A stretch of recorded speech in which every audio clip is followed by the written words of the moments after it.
co-creator and director of the award-winning MS in Sustainable Design program at Jefferson, where he has received national awards for the U.S. Green Building Council and from the National Institute for Building Sciences. Please welcome Rob Fleming.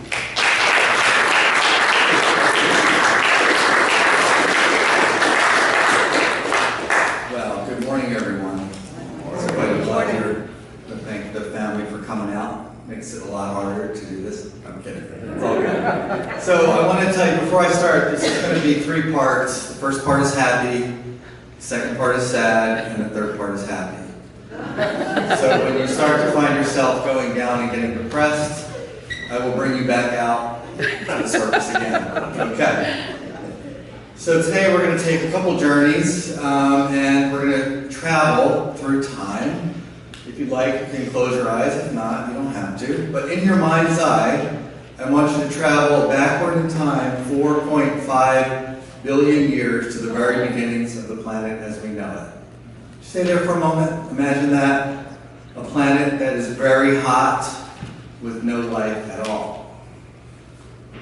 Travel ahead 1 billion years, that's billion, and you'll start to see that the planet is starting to have tiny creatures called algae, which is creating oxygen on the planet. So it took 1 billion years for the Earth to generate oxygen that we know today. Travel ahead again 2.8 billion years, and we're now only 700 million years ago from our time. Only 700 million years. The Earth was completely frozen from top to bottom. Everything was frozen. And then, you know, the climate is always changing. Don't you hear that? And the planet started to warm up. And it warmed up quite quickly. We're only a million years, only 100 million years later, the first creatures appeared on the planet in the primordial soup of the ocean. Go ahead 200 million more years and you start to see tiny little fish swimming around. I told you it was going to be happy in the beginning, right? And then only 240 million years ago, the first dinosaurs appeared on the planet. That's only 240 million years ago. Travel ahead to only 175 million years ago, and as you know, the great Pangea broke apart. I think you know the Earth used to be one landmass. Only 175 years ago it broke apart. And the important thing to know is that at that time, 70 to 90% of all species went extinct at that time. So think about that, that's going to be important later. Travel ahead to just 60 million years ago, and the K2 meteor strikes the Yucatan Peninsula, killing everything within 1,000 square miles and plunging the planet into complete darkness for days and days and days. And during that time, mass extinctions of 70 to 90% of the planet gone. So the Earth, after a 6 mile wide asteroid smashed in, the planet was basically not there. So move ahead to only 1 million years ago. That is like a blink of an eye in terms of the history of the planet itself. 4.8 billion years to 1 million years ago, where the humans, not as we know them, but humanoids started to roam the Earth and lived primarily in trees, the great forests of Africa. And as you know, the climate is always changing, and the climate changed. And the trees started to die off slowly, very slowly, but humans could no longer live in the trees, and they were stuck in the tall grasses of the Serengeti on 2 legs and 2 arms, or 4 legs, however you want to put it, doesn't matter. The point is, we're stuck under the grasses, we can't see anything, we're getting hunted, we can't hunt. So over the next million years, we began to stand upright. We began to walk the plains and walk the savanna hunting and gathering. And as we stood up, our hands became free to make tools, and our thumbs became more able to do all kinds of things that we think of today. So climate change, even then, when it's natural, means dramatic changes for us as a species. Okay, so let's go ahead to just, let's talk about the early hunter-gatherers. So those first people that were roaming the planet were the hunter-gatherers. It's really the majority of the time of humanity were the hunter-gatherers. We think of the age of agriculture, etc., but 99% of our time on Earth have been hunter-gatherers. And think about that time. Think about how amazing that would have been. The concept of nature did not exist. Not only did we not have language right away, but we didn't have the conception of nature as something as separate from ourselves. There was no word, there was no concept. We were part of nature, and nature was part of us, and we were directly connected to the ethical core that's inside of us. There's no barriers. This talk is going to be about how all the barriers started to form between us and our ethical core, and a lot of it has to do with our separation from nature. So, 100,000 years, jump ahead to only 14,000 years ago. This is a blink of a blink of a blink of an eye, and climate change comes back again. We're coming out of the last ice age, where it was frozen all the way down to Chicago, down to Florida, it was frozen. And now all of a sudden, we start to learn how to plant seeds and make agriculture. The warm weather opens the door for us to create not only food, but something even more important, surplus food. We never before had the ability to store food and keep it for times of trouble. And as you'll see, that surplus food was really the first primary energy source that we had that's like oil or gas or coal or solar, because it's portable, we can store it and we can use it later. So that's a pretty important part of what I want to tell you there. The planet is warming, and it's time for humanity to flourish. During this time, we learned how to master irrigation, animal husbandry, and we began to settle down. That was the worst thing we could ever do for the history of our species, because once we settle down, I think you all know what happens. We have all this food, we have all this security, and our families start to grow. In other words, the population explosion that we see today is really founded back when we first started farming in the Indus Valley. Now, these periods of warmth, I want to tell you that 14,000 years ago, we entered what's called the Holocene, which is the climactic period we're in today, one of the warmest and most beautiful climactic periods in the history. And it allows us to flourish, allows us to go outside in our t-shirts, play frisbee. All of those things are happening because we never re-entered an ice age. In many scientific circles, we should have already been plunging back down into the next ice age, and instead, we are here with our t-shirts on today in October. Is it October? Not quite. And so that's a real thing that we want to pay attention to. And I really feel bad, because that's a precious, precious time. The other thing that happened is we no longer became nomadic, and part of settling down meant that we didn't have to constantly search for food, and that meant that we had more time to think, more time to ponder. We were also cooking our food, so our brains were developing at an unbelievably fast rate at this point, and everything's great. I think we could just stop now, and I'll end. No, I'm kidding. So this surplus food thing is a really big deal. We know that it's the first energy source because actually the fall of Rome, according to some scientists, was actually the result of the first energy crisis in the world. It turns out that Rome, in their desire to unfortunately feed all of their slaves and have all this power, had completely depleted all of the soil in Italy. There was no way to grow food anymore because the soil had no nutrients left. So what they had to do was go out and conquer more and more, go further and further, bring more food back, and as they got spread out, they became more vulnerable to attack, and they eventually saw their own demise. So let's travel ahead now to the year 1220 and the beginning of the Renaissance. Not in Europe, but in the Middle East, where Middle Eastern scholars had invented algebra and had invented the algorithm and were the founders of the scientific method. So all of this great food and all this time allows us to become really smart and really good abstract thinkers, which is also very dangerous, by the way. We're getting less and less connected to the environment, but we're getting more and more powerful. When the Moors came up into southern Spain, they brought with them all of the knowledge they had developed, and the European Renaissance took shape. Unfortunately, all of this science and all of this power allowed groups of people to do unbelievable damage to the planet, enslaving and killing millions of people, mapping the earth so they could be conquered and plundered and used as commodity. So the earth is no longer this sacred place where the hunter-gatherers roamed. It's now a commodity. A tree is no longer a sacred tree. It's something that I can chop down and get money for. And this idea of nature becoming a commodity is really what's shaping the kind of trouble that we're in today. At that time, the printing press was also developed, which meant ideas could spread. And we see that the planet is still warm. It's not supposed to be. It turns out that millions and millions of square feet of trees have been removed by all the early settlers. And those trees being removed allowed the planet to retain hot when it should have been cold. Now, let's travel ahead to 1698, your favorite time when the steam engine was invented. And that really was the beginning of the mass destruction of our planet as we know it. Now we have, it wouldn't be long before we had fossil fuels, which gave us tremendous, tremendous power.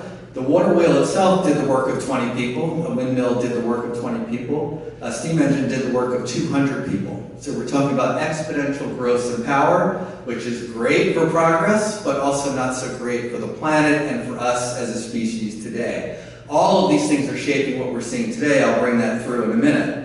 In 1863, the Civil War was not only the end of slavery, but it was really the end of agriculture as the northern forces powered by industry and fossil fuels defeated the southern forces who were based on agriculture, food, and slavery, an old model. And that, a lot of people were happy about that, but there was also a lot of concern about industry and machines and what that would do to the world. You're familiar with the Transcendentalists, Emerson, all of these. And there was this other group in 1876, I don't know, called the Ethical Society. I don't know if you ever heard of them. They also came about to say, maybe this isn't necessarily the way we want to be going. And in fact, one of your founding principles is life is sacred, interrelated, and interdependent. Interrelated, interdependent, and sacred. And what we're worrying about now is we're losing a lot of that and have lost a lot of that over the years. So now we're going to go ahead to the 1960s. So now we've moved ahead from 4.8 billion years to the 1960s to where we are today. This is a blink of a blink of a blink. We're like snapping our fingers right now. There's just no time passing. This is a great acceleration. And in the 1960s, I think a lot of you were there. You saw what the results were of the Industrial Revolution. You saw the polluted air, the polluted water. You saw people losing their land. You saw the impacts of all of our greed and self-interest.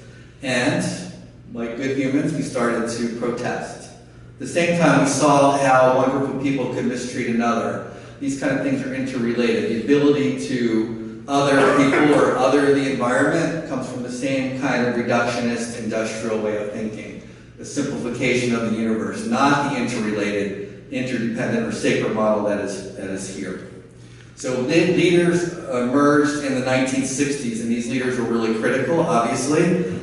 This is what I would say is the great seeds of sustainability. I'm going to get to sustainability in a minute, but a lot of the seeds of sustainability really were in the 1960s when people really realized that we got to do something. And so that was what we call an empathic flowering, meaning that our ability to have empathy for others, for the planet, is now growing. And we're starting to see another pathway beyond industrialism and self-interest and greed. It's a pretty exciting time, I think.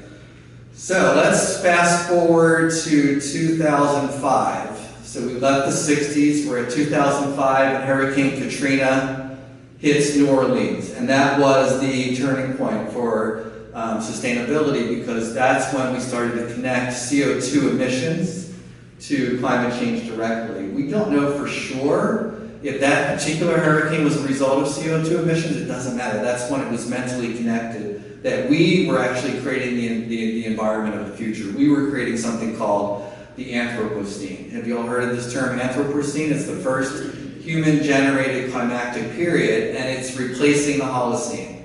So our wonderful Holocene, our chance to go outside and play Frisbee in t-shirts, is being destroyed by us, not by natural climate change, but by climate change that we've created. As we know, this is the first time ever that we've had something like this. And so in 2005 was really the beginning of the shift towards a sustainable future. And I want to say that in 1980, I did go out of order here a little bit. In 1987, the UN formed something called the Brundtland Commission, which was the founding of sustainable development. And maybe you've heard of this concept. It's called we need to provide for the needs of the present without compromising the ability for future generations to meet their own needs. Let that sink in a little bit. We have to meet the needs of the present, not compromising the ability of future generations to meet their needs. How are we doing on that? Pretty good? Yeah.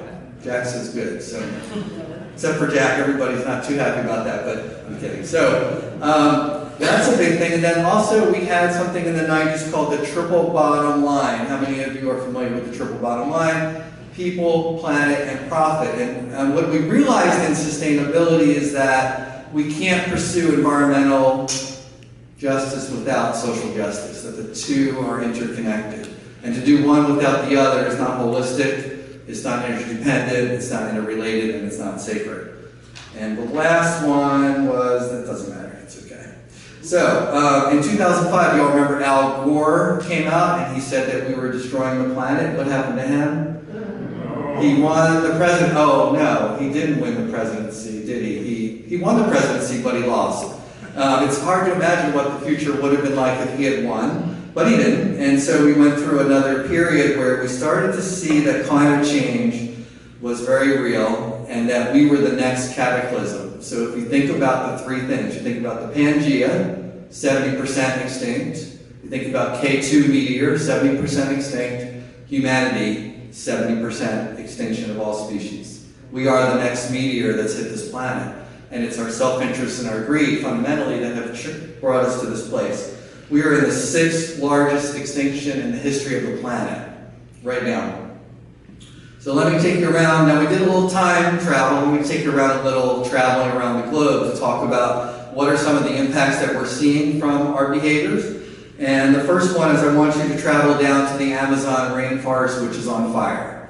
I think you all know this. You know it's on fire because they are clearly planned to grow soybeans, because China will not buy soybeans here. So political decisions that we make here have global impacts.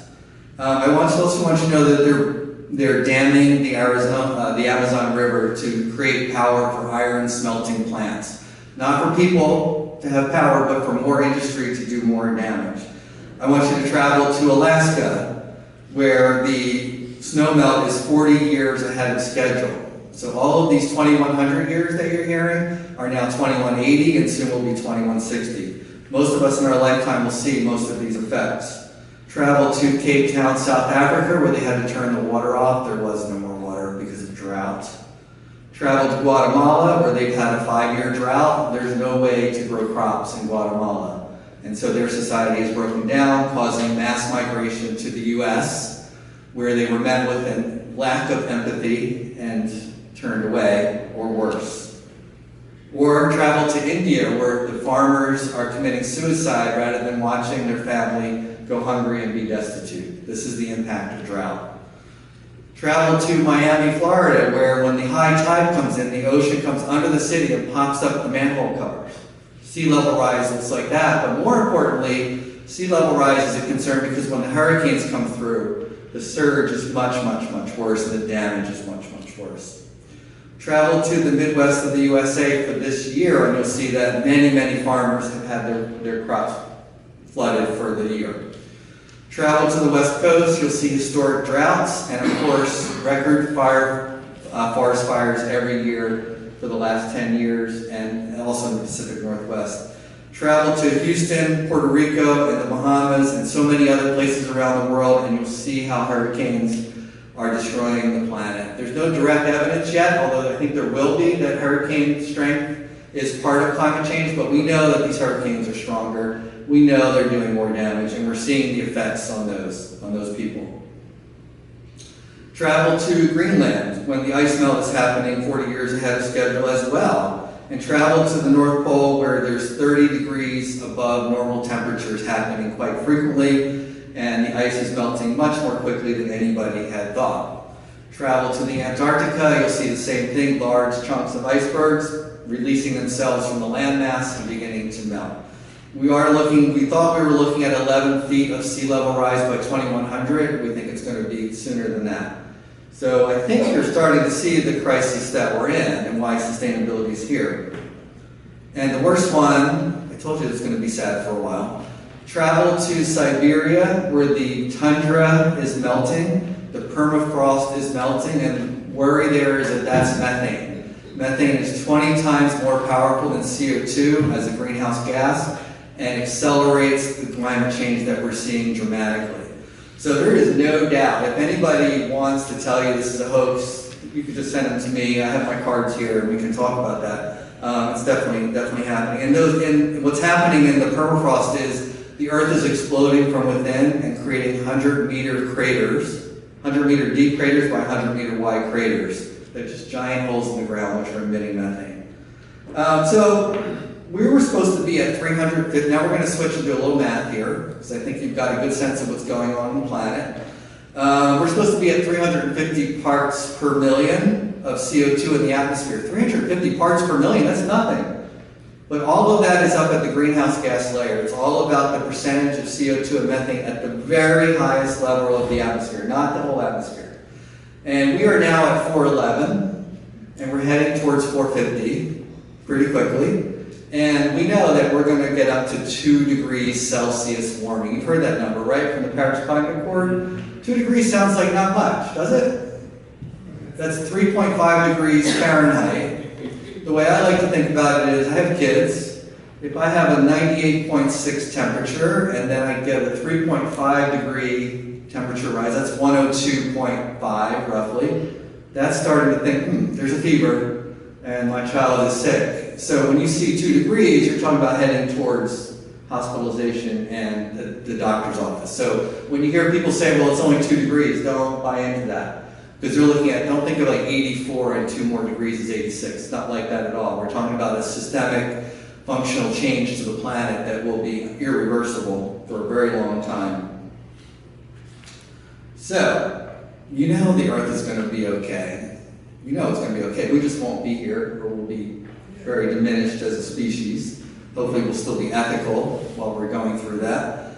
And we can see that our quest for profit and our quest for comfort and our quest for convenience, we've seen what it's done, we're seeing what it's doing, and we know that we need to think about a different way. We have to find a different pathway. And luckily, we have a lot of different pathways and a lot of reasons to be optimistic. I swear to you, I'm going to take you through it.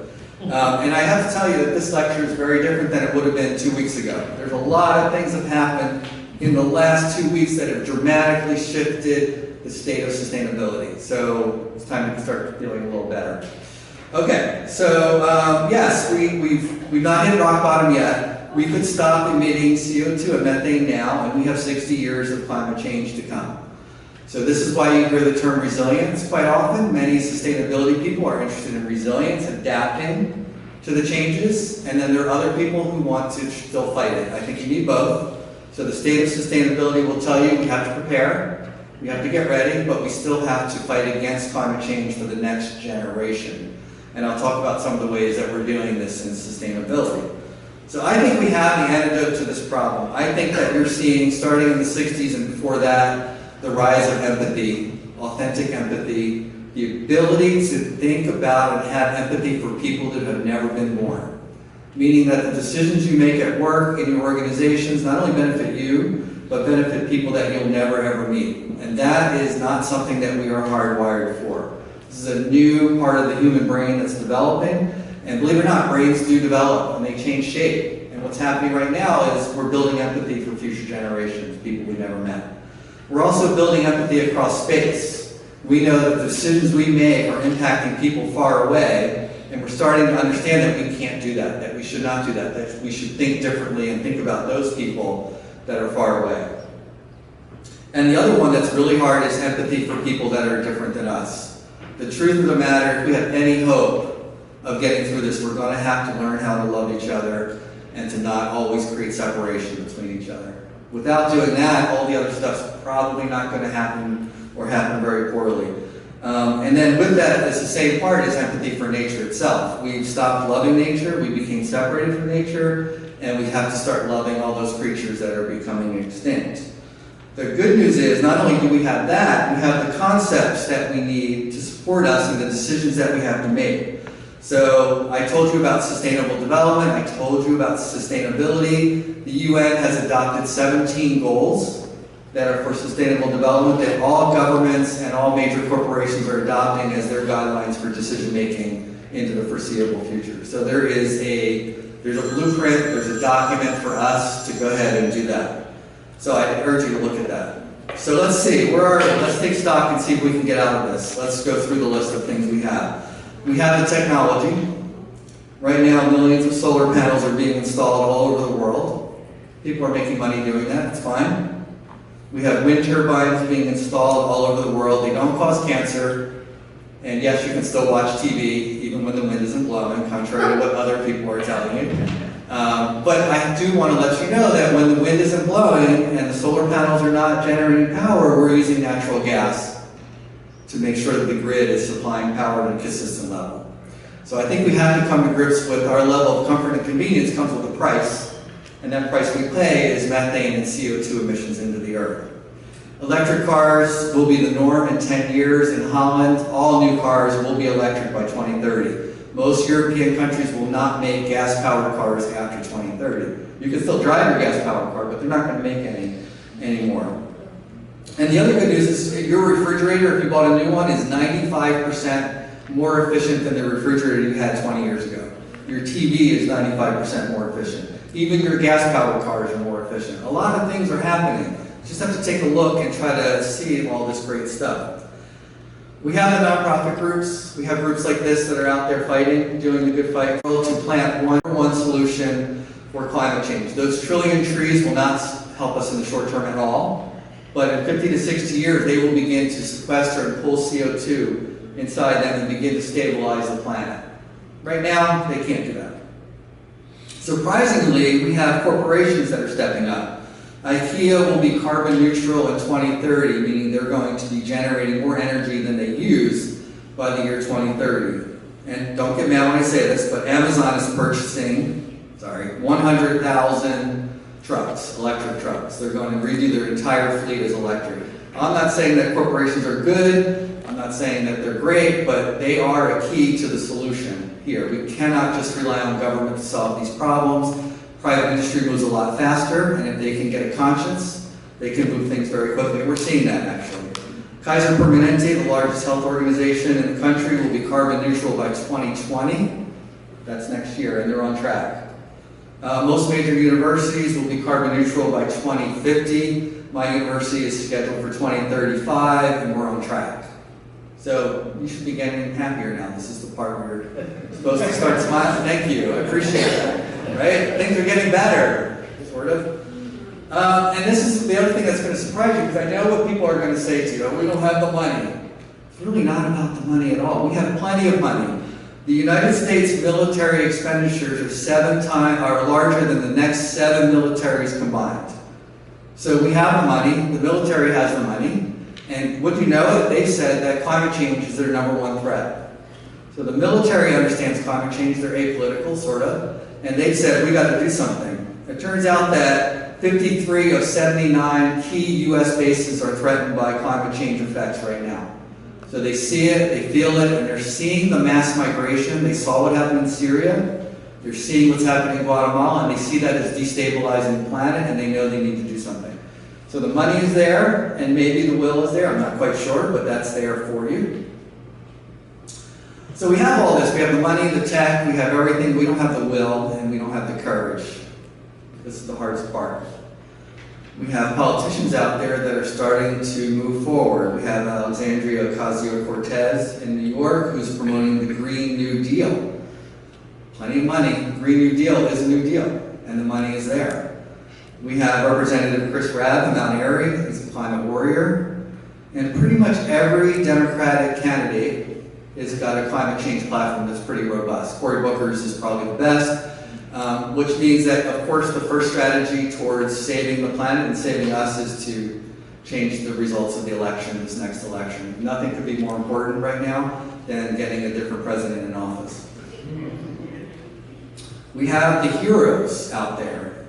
Wangari Maathai from Ethiopia is proposing and is building the Great Green Wall. They're building a forest from one side of Africa to the other side of Africa to stop the desert from moving south. And it's a women-owned, women-run organization, and it's happening.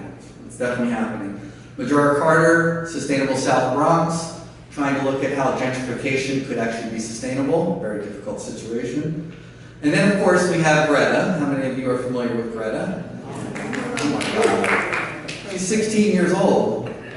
She's shaming us all too, really, isn't she? I mean, if she's 16 and can do this, we should be able to do something, for gosh sakes. 16-year-old, in 1 year, she was a movement of one year ago outside Parliament in her country with one sign. And in 12 months, she has sparked a global movement towards climate change, mostly high school-aged kids. So I guess, I don't know, our kids are a little older than that. Well, maybe we're okay. So you all know the climate strike was last week, right? 80,000 students in New York City marched, took off school and marched through the streets of New York. Philadelphia only had 5,000 because our school board decided not to show leadership and decided to mark the students absent if they went to the climate strike. Still, 5,000 is pretty good. I was there. It was pretty amazing, actually. 100,000 people in Sydney, and then 2 days ago, 500,000 people in Montreal. This is what's happening in the world right now. Right around us, there's another group of people showing the leadership and the courage that we need to now step up and show as well. 6 million people total have marched since the climate strikes began a few years ago. 6 million people have marched. That's pretty amazing. So we have the heroes. Everything's in place here. Let's see. So here's the thing, though, and I guess I'm going to start to talk a little bit about why we do this and why we should do this. Everybody that I talk to about sustainability says, well, we should do it for the grandkids. I agree with that completely. It's not why I do it, though. I do it because of my ancestors and the people who came before me. I'd like to know what they would say about me and my life and what I stood for while I lived. I want to know that I can honor their past and their leadership so that I can carry that on. To me, that's important. I still care about the grandkids, sorry, Nika, but I do. But I think that honoring our ancestors is really important, and it drives me a lot. And would they say that I did enough? Would they say that I tried hard enough? Would they say that I was brave enough? Probably not. I think I have a lot more to do. I've been working on this lecture for 23 years. I started on sustainability 23 years ago, and I still feel like I haven't done nearly enough, haven't been brave enough. We talk about a couple of people that are pretty brave. Bertha Waters spent her whole life fighting for the rights of others. That's braveness, that's courage.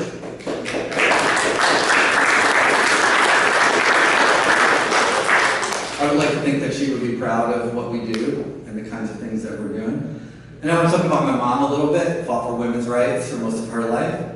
I'd like to think that she would be proud of what I'm doing and the work that I'm doing. These women stepped up, and a lot of us in this room are stepping up. We could step up more. In fact, we could step up a lot more. We could begin to think about not just having a lifestyle change.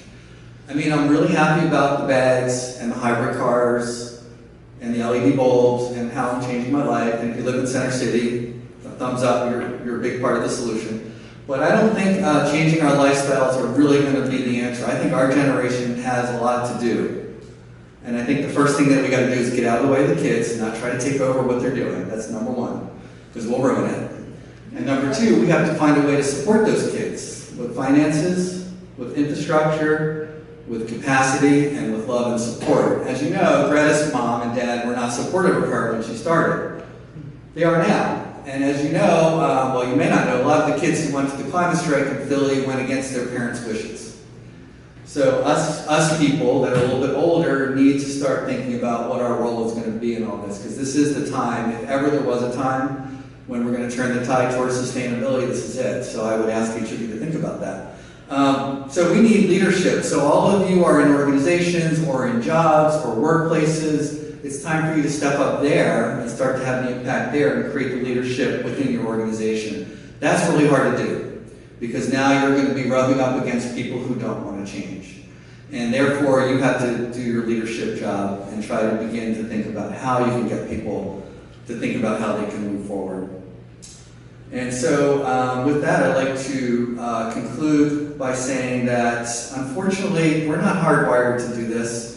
We're still the hunter-gatherers roaming in the plains, getting food now here. That's what we're wired for. It's completely natural for us to seek comfort and convenience. Now we're looking at a new model of human civilization, a new way of thinking about the world. We have to exercise these parts of our brains that we don't use a lot and make them part of our normal, everyday behaviors. And with that, I would like to say that I am tremendously optimistic about our future. Thank you very much.